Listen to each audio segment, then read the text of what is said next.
This week, people are being encouraged to help save lives. It's Organ Donor Week, a time to think about helping others when you pass on.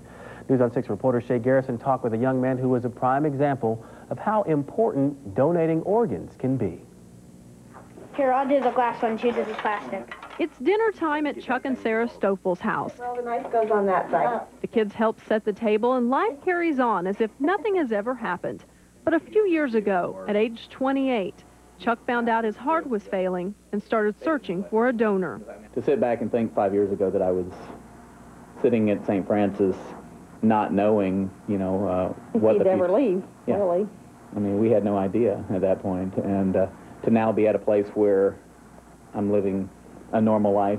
The Stophels are even expecting a third child in early May. That wasn't surprising to Dr. Doug Inslee. He's the medical director of the heart transplant program at St. Francis Health System. I think it's very courageous of Chuck and Sara to take that on. Chuck is certainly capable of being an active and loving father and doing everything that most fathers would. But because heart transplantation is only about 20 years old, there are no statistics on Stophel's life expectancy. That's why it took 2 years for the Stophels to decide whether or not to expand their family.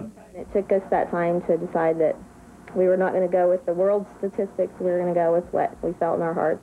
Do you have any idea where these go? As Chuck tries to piece together a crib, he thinks about the person who was so gracious to donate their heart.